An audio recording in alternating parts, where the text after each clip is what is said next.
Welcome back to my channel. আশা করি বন্ধুরা তোমরা সবাই খুব ভালো আছো, আমিও খুব ভালো আছি। আমার বড়দের আমার সশ্রদ্ধ প্রণাম আর ছোটদের আমার আন্তরিক ভালোবাসা।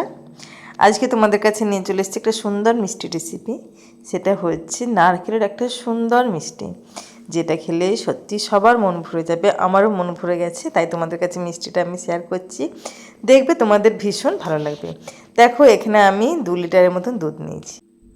দুধটাকে আমি ভালো মতন করে প্রথমে ঘন করে নেব।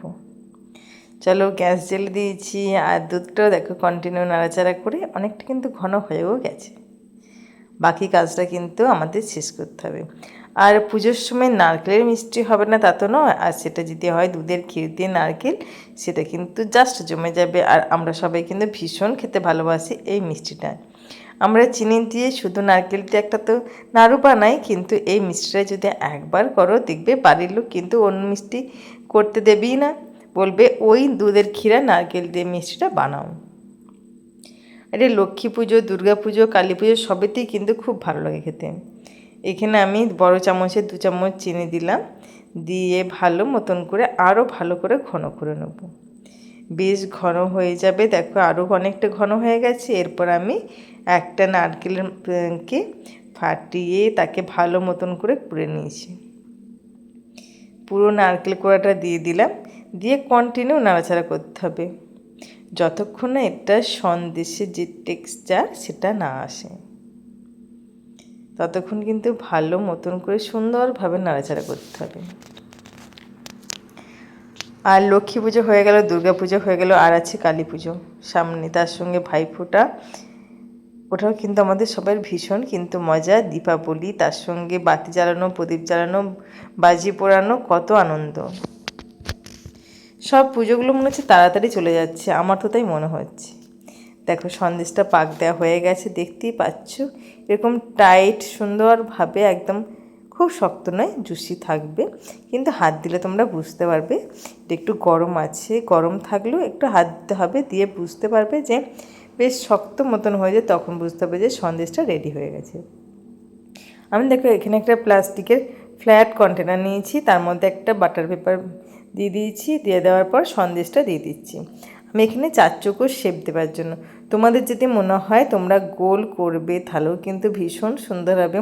আমি কিছুটা গোল করেছি, কিছুটা আমি 4 চৌকো শেপের বরফি শেপ করেছি, দুটোই দেখিয়ে দেবো। দেখো এটাকে আমি ভালো মতন করে ঠান্ডা হবার জন্য রেখে দিলাম। ঠান্ডা হবার পর এটা আমি উল্টে নেব। উল্টে নিয়ে বাটার পেপারটা আস্তে আস্তে তুলে দেব। যদি আমার বন্ধুরা ফেসবুক থেকে দেখো প্লিজ চ্যানেলটি ফলো করে দেবে, আর যারা ইউটিউব থেকে দেখো তারা প্লিজ চ্যানেলটি সাবস্ক্রাইব করে দেবে। আর যদি আমার মিষ্টি রেসিপি ভালো লাগে প্লিজ লাইক আর কমেন্ট করতে একদম ভুলবে না। দেখো এইভাবে ছুরি দিয়ে আমি মিষ্টিটাকে কেটে নেব।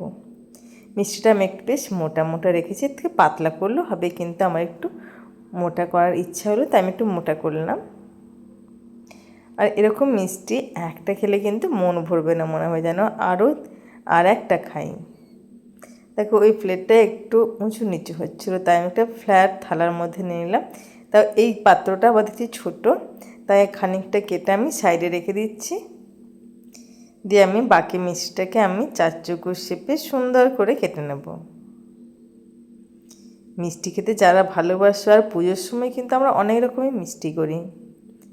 সে নাড়ু, তিলের নাড়ু, ছোলা বাদামের নাড়ু, নারকেল চিনি দিয়ে, গুড় দিয়ে, তার সঙ্গে দুধের ক্ষীর দিয়ে শিরির নাড়ু, কত রকম মিষ্টি তৈরি করা হয়। সারা বছর কিন্তু এত মিষ্টি তৈরি করা হয় না। দেখো এরকম মোটা, এরকম 4 চৌকো মিষ্টিগুলো বানিয়ে নিলাম। দেখবে মিষ্টিটা দেখো ভেতরটা কিন্তু খুব সুন্দর জুসি হয়েছে আর নরম। আর এরকম মিষ্টি মুখে পড়লে কিন্তু সত্যিই ভালো লাগবে। বিজয়া দশমীতে এখনও সবাই প্রণাম করতে আসা বাকি আছে, আবার সামনে আছে কালী পুজো। এরকম একটা যদি মিষ্টি বাড়িতে তৈরি করে রেখে দাও দেখবে সবার কিন্তু ভীষণ ভালো লাগবে। আর আমি উপরে একটু গ্রেট করা পেস্তা দিয়ে দিয়েছি, যাতে মুখে পড়লে ভালো লাগে স্বাদটা, আর দেখতেও যাতে ভালো লাগে তার জন্য। দেখো এরকম বরফি শেপ দিয়ে নিয়েছি। তোমরা চাইলে গোল লাড্ডুর আকারেও তৈরি করে নিতে পারো।